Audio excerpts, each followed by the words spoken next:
Welcome everybody. Just to tell you a little bit about our mission, we work with families, so we work with parents and children. So our mission is to strengthen families through a culturally responsive two-generation education. So our model has different components to it.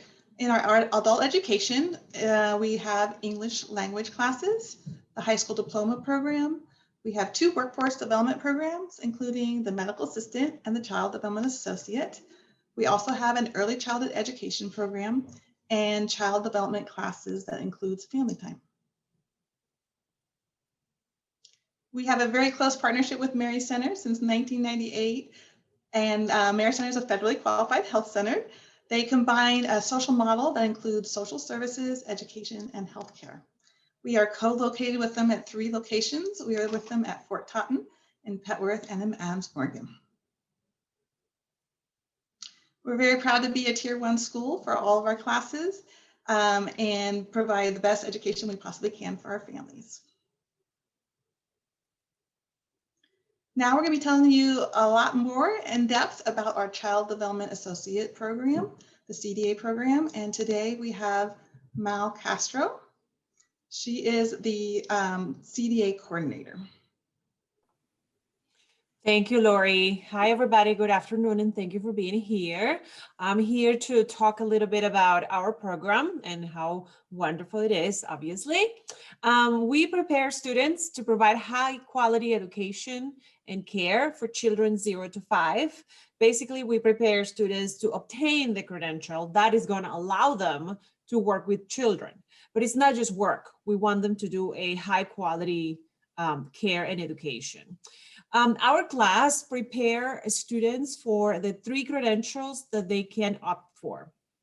Those 3 credentials are going to be for different age groups and from different settings. Depending on what they're going to do, we will place them to do the practicum hours in the specific place, and their portfolio is going to be also aligned with that specific credential that they want. However, the class will prepare them for all 3 different credentials. In other words, our students are going to be able to work with children 0 to 5 in different settings. Also, something that makes us different is that we offer classes in English and Spanish, but we also offer the bilingual specialization, bilingual English-Spanish. Hopefully soon we're going to be able also to offer Amharic English, but for now we're only offered the support if students want to do their credential bilingual. Our classes, our whole program is a 10-month long program, goes from September to June, just like the regular school year. And we are located, our classes take place in person in our Adams Morgan location, which is also the exact address is the 1707 Calorama Road. We have 2 types of classes with very specific characteristics. One of those is what we call the 1 generation class, which is a class that is open to all adults who live in the district. And our second type of class is what we call the 2 generation class, where is for parents with children 0 to 18. And it has different components. That's why we make that separation between them 2. The 1st generation class, it happens typically in the evening. We have 2 classes going on. We have it in English and in Spanish. And this class, like I said, is for adults who live in DC. And there is no childcare available in the building during class time. In contrast with the 2 generation class, which right now we are only offering in Spanish and is in the afternoon. This class is specifically for parents, and if they have children between 0 to 5, they might even have a space at Brilla for their children, obviously if a space is available. Otherwise, the children will be in their regular school while they come to class. Here I'm going to show you a little bit of last year, or this current year, I'm sorry, our classes were all remote for obvious reasons that I don't have to explain. So here is a little bit of a little taste of what our classes went and how they have been. Here, this particularly is in Spanish, and you're going to be able to see and understand because we added subtitles.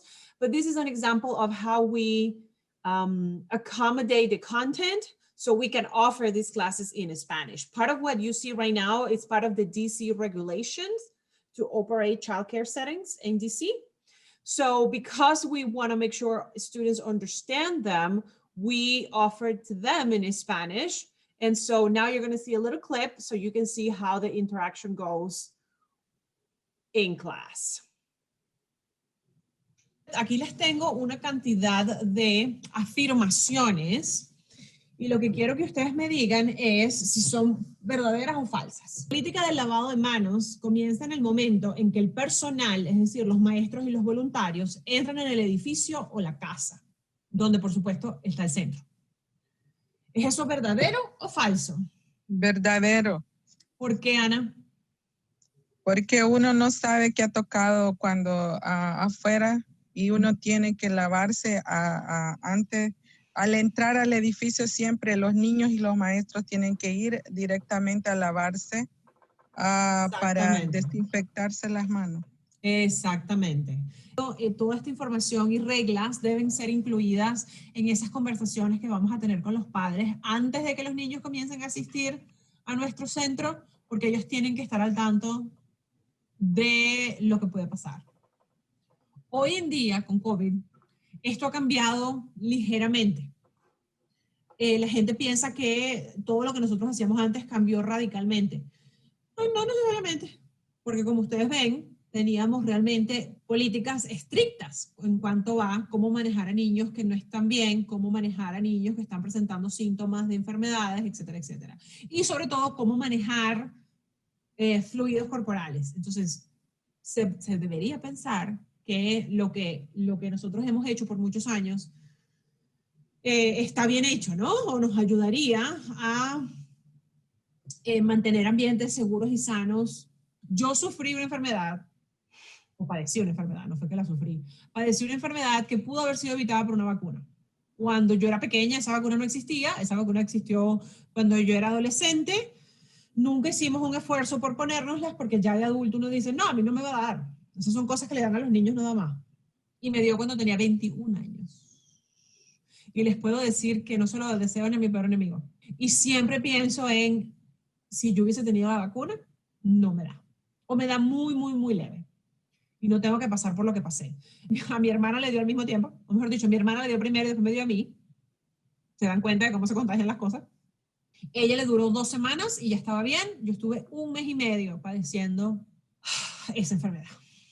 Entonces yo soy defensora número 1 de las vacunas. Si hay algo que yo pueda evitar con una vacuna, póngamela.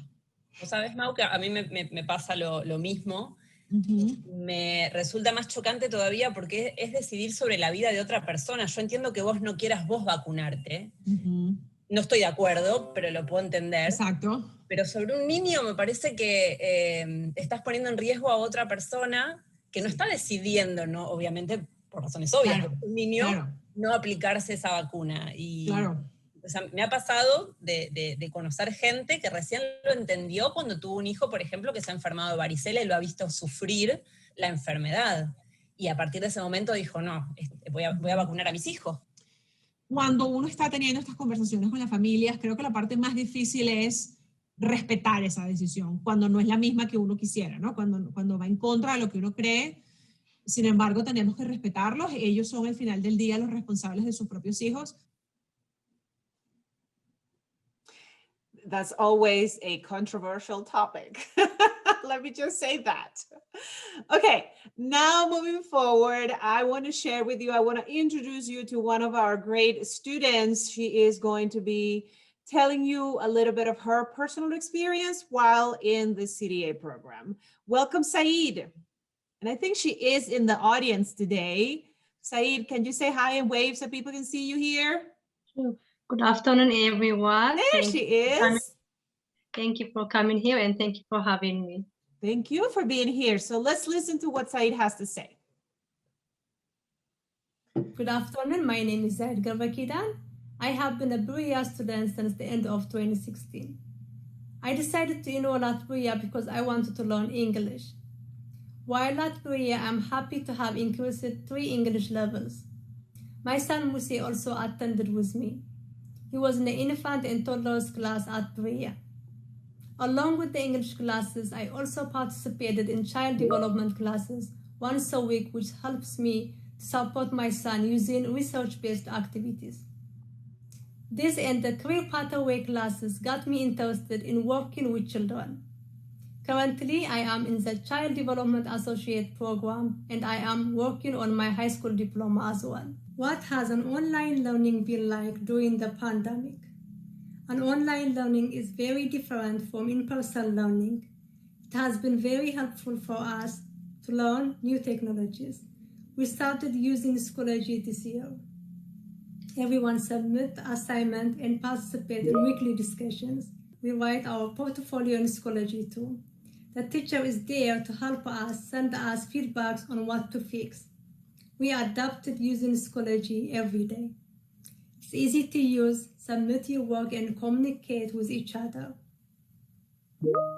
The way we connect and we communicate with each other has been different this year. We use WhatsApp to call and connect with the teacher and students. During our classes, we express our idea respectfully. We support each other during difficult times. We laugh, we cry. I think this helps us to understand each other, and it will also help us to understand the family and the children with whom we will be working. What have you most appreciated learning in the CDA classes? I can't believe how much I have learned to support myself, my children, and the children who will be in our classroom. Our CDA teacher, Shauna, is always ready and prepare us to guide us. She makes sure that when we walk away from this program, we will be good role models for children and we will be ready to take on the responsibility of teacher. We graduate as an educator with professional training. The CDA class also prepares you with other skills. We have a math classes where we are working on our own math skills as well as learning how to use math as an educator to support children math skills development. We ask questions like, how many did you eat? And we learn math activities that are helpful for children in their day-to-day life, such as measuring, using skills. After taking the CDA classes, you feel prepared to serve and take on the responsibility of teaching other people's children. You feel the love you provided to your own kids and the knowledge you have gained, you will share with them. It makes you feel like you want to transfer the love to other children. What are your goals after earning your CDA credentials? I will graduate from the CDA program in June. Beth Kushner give us career coaching. She asks us, what do you want to do after we graduate? They help us figure out what is our next step. It is a great opportunity to learn and open possibility for the future. Priya give us information about college opportunities. After completing the CDA program, I will enroll in the UDC to get my associate degree in early childhood. My journey at Priya has been great. Thank you to the CDA teachers and for all the Priya staff for supporting and guiding us to achieve our goal. Thank you so much for giving me this opportunity to share my experience with you today. Thank you very much, Saeed. That was amazing. And speaking of amazing, I'm going to introduce you now to Shauna Goldman. She is one of our instructors for the CDA program. She is the hero who teaches the class in English. Hi, Shauna. Hi, Mal. Thank you so much for that wonderful introduction. I do want to piggyback off a lot of things that Zaid has highlighted. So I'm just going to jump in and talk about what our current school year has been and some of the amazing things that we've been doing in the CDA 2 English program. So for the current school year, as Mal has already articulated, that we're doing this online. Student Meet once a week with myself as the instructor to do synchronous work, and then by themselves throughout the rest of the week to do asynchronous work. To ensure the success of all students, we made sure at the very beginning of the year to provide them with computer equipment and tech support to maximize their learning. Another exciting implementation that we launched this year, as Zaid also shared, is the platform Schoology, which is a learning platform which encourages students to go on and submit their homework assignment. They can do discussion questions, they can do their tests, as well as any other given assignments that is done. One of the many things that we are doing as part of Schoology is to do various assignments throughout the year.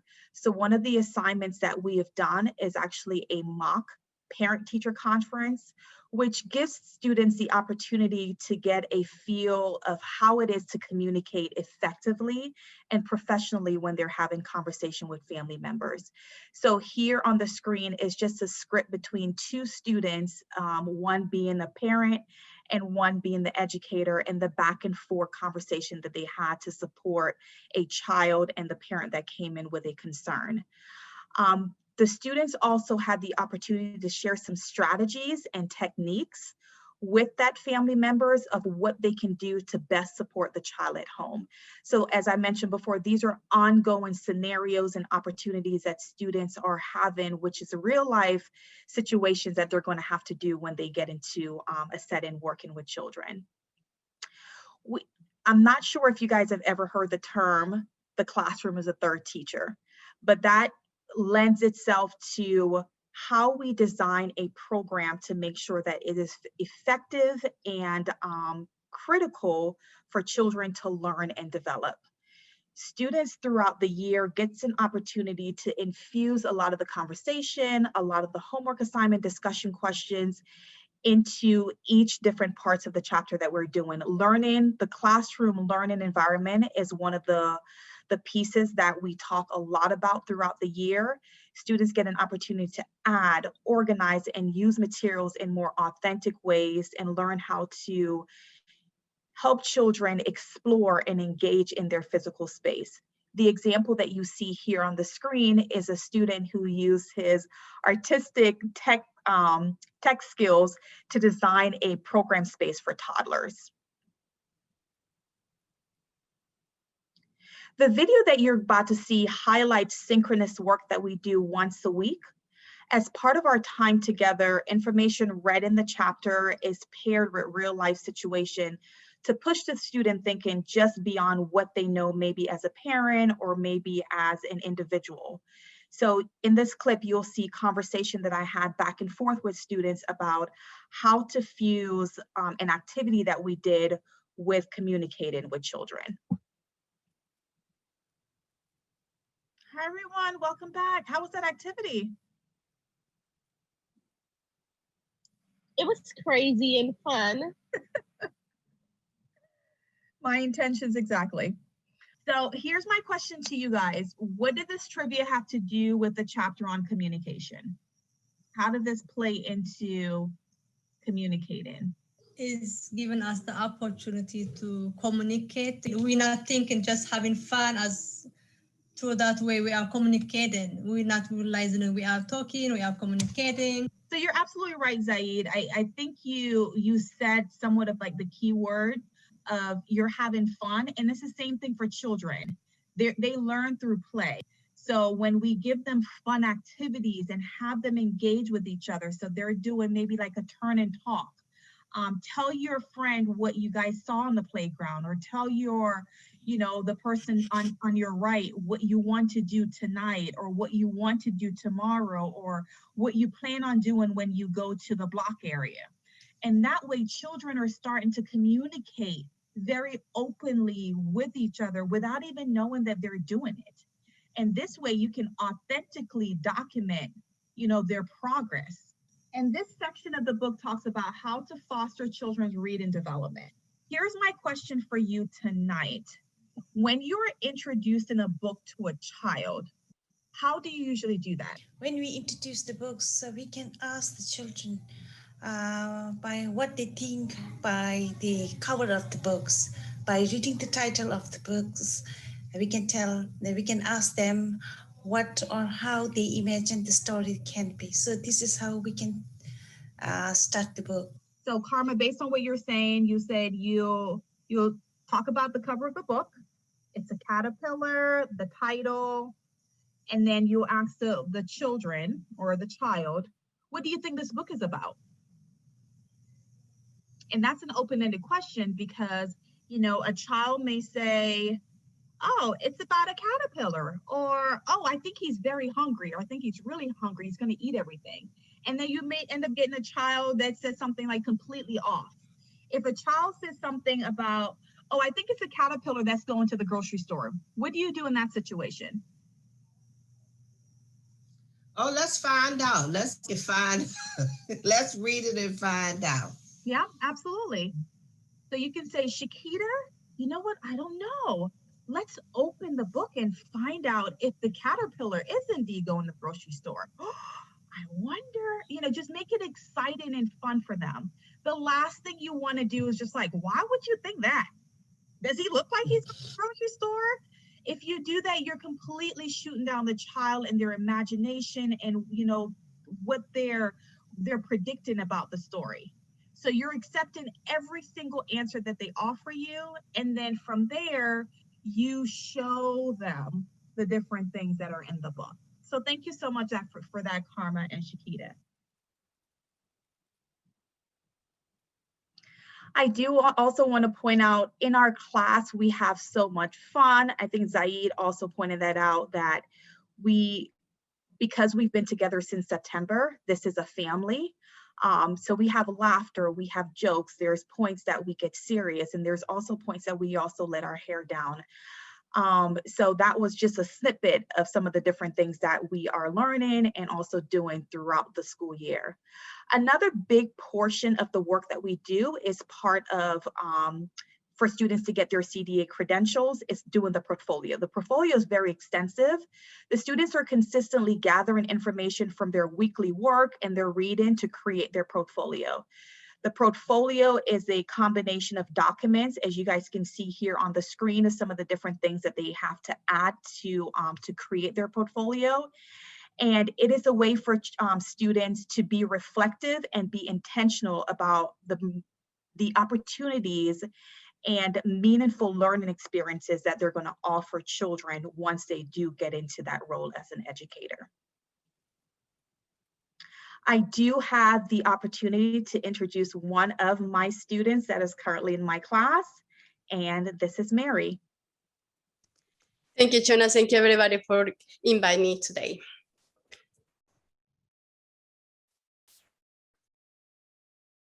My name is Maria Jael. I am from Colombia. In this moment, I would like to talk about my experience here in Villa. I start with Mary Center. I know about the Brilla at Mary Center. I started English classes with my son in 2017. My son started in taller class and they moved to the pre-K3. I was in the advanced 1 class and then I moved to the advanced 2 and asking I taking English classes and then enrolled in CDA program that now is very nice for me.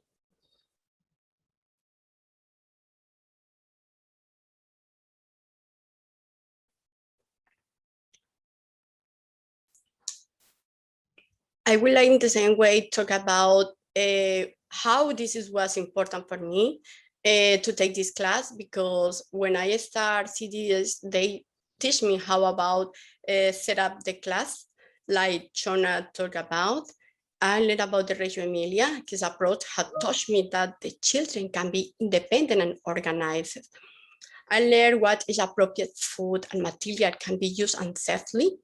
We use material that we have in home, that we can find in home, and develop creative educational activities. And also we learn how to create a class schedule and the menu that they are going to eat diarially. In the same way, I learned how to encourage activity to the active exploration and play where the child is allowed and navigate on their own pace. And finally, they teach me why it's important to work with them as and professionals. How to be very good teacher and very good model for them. Something that I now receive of my teacher is a very good support in every moment. For example, Shauna is very professional in his work. She provides all the information that we need to organize our learning. She is very helpful and open to helping us wherever we need. If they allow time for us to work in our portfolios in class and work hard to show how to do them. She also help us to think as a team and how to work with the diverse background and cultures of our classmates, co-teacher, and parents. We practice scenarios talking with parents about how they can be proactive, helping their children and working with their behavior. And we learn how to support them and help them with any situation that they are going to need. I am thinking when I finish my class, I want to integrate, I have learned everything that I can learning in Cda program with my undergraduate studies in occupational therapy when working with children. It is easy to create activities for fine and gross muscle development. For example, you can increase muscle tone by breaking Play-Doh in different pieces, spread on the table, carrying barrels with water. I can put in their hands a little weight in the wrist, and they can start, for example, play with ball and throw. They are going to work in this if they don't notice. They can also use clips to pinch open and increase the pressure little by little for fine motor muscle development in children's fingers. If they don't notice, they are working to build their muscles.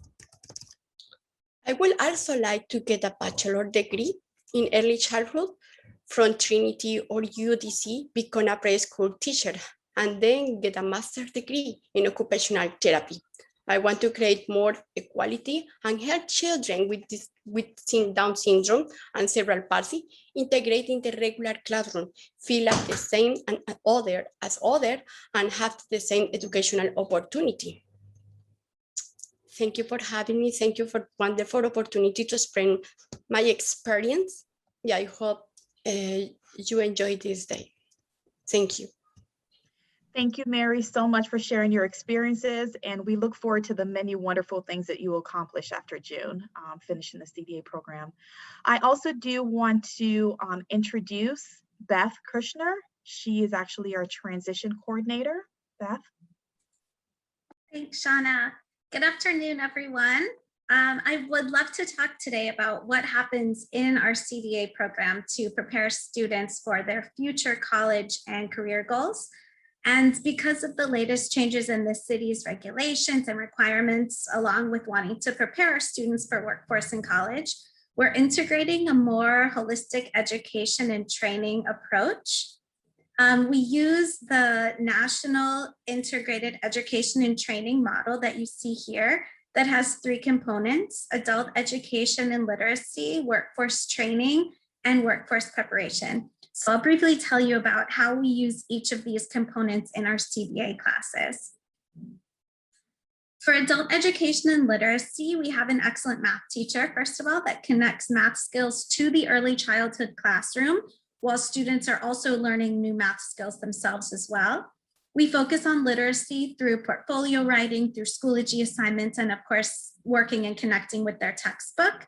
And also students practice their digital literacy skills constantly with the technology that we provide. With workforce training, that really focuses on the CDA content. So we have very interactive and engaging lessons, as you saw some examples before. We help students with practicum placement so they can use what they've learned in the classroom actually in the field. And we also provide additional trainings to students like ServSafe, mandated reporter training, CPR first aid training, and lots of others throughout the year. And for workforce preparation, We have lots of workshops to prepare students for their future employment goals, like resumes and cover letters. We help them with job search, coaching, mock interviews, and we also help students prepare for college if that is their goal, by assisting with FAFSA, first aid, applications, and we also help with credential evaluations for those students that might have high school diplomas from a different country. So as Zaid and Mary Daisy both talked about, college is an important and increasingly necessary step for a lot of our students. So I'd like to talk about our wonderful partnerships with the associate degree programs at UDC Community College and Trinity Washington University. And although they both have extensive programming, I'll just talk briefly about their associate's degree programs. And at UDC, though they also do have English programming, I'll talk specifically about their bilingual programming that serves our Spanish-speaking community. In partnership with UDC Community College, Bria helped launch the bilingual English-Spanish associate's degree in early childhood in January of 2019. So this degree focuses on infants and toddlers, and there's also tuition assistance for those working with children in DC and lots of other funding opportunities. Before COVID-19, these classes were offered both at UDC's Bacchus campus at Fort Totten and also at Bria's Ontario Road site. It is a 62 credit hour degree, degree, and all of them are offered in Spanish, except for the English composition courses. And with the CDA, 6 of these credits are waived. We also have a great partnership with Trinity Washington University, their associate's degree programs in English. They just have English programming, are available both at their main campus in Brookland and at the ARC in Southeast. This program is 61 total credits with, again, 6 of those waived with a CDA. And their associate's degree program, along with UDC, seamlessly rolls into their bachelor's programs and master's programs. So starting with the associate's degree is a really great first step. With their early childhood education grant, those that are working full-time with children age 0 to 8 in Washington, DC, receive full tuition and a $200 book stipend. So again, there's funding available for our students. So now I will pass it over to Mao to talk about how to sign up and obtain for a CDA credential here at Bria. Thank you, Beth. So what does need to happen in order for students to get there to those wonderful opportunities that Beth was mentioning? In order for them to get the credential, the CDA credential, there are basically 3 components that they need to complete. They need to attend 120 hours of class, a minimum of 120 hours of instruction, which of course they would do with us if they enroll in our program. They need to complete a professional portfolio, which they will also finish with us in our program. And they need to complete a minimum of 480 hours of practicum, which is basically work with children in ages 0 to 5. With us, we will help the students be placed in these different centers where they can accumulate those hours and get ready to then get their credential. Once they finish the class, the portfolio, and the practicum, then they're ready to apply. That application it has different stages, but the most important part is the last 2 stages. That includes a online exam that they need to complete and something that the Council of Professional Recognition calls the verification visit, which is simply an observation. Somebody from the council will come to this place where the students did their practicum, and they're going to observe them and assess them while they are in real life, in real time, working with children. And at the same time that day, they're going to review the portfolio that they completed with us. We have to say and kind of brag about what we've been doing, that even though last year was really complicated in many ways, we have a 100% rate of students passing that credential test. So of those students who were ready to take it, every single one of them passed the test and eventually got their credential. Also, which is very important, 86% of our students are currently working in the field of early childhood education. For us, it's not enough just to obtain the credential. Our purpose is for you to get a job in the field and to keep the job in the field so you can actually put in practice everything that you have learned with us. So in the last year, we have a rate of 86% of those students who entered are still working in the field of early childhood.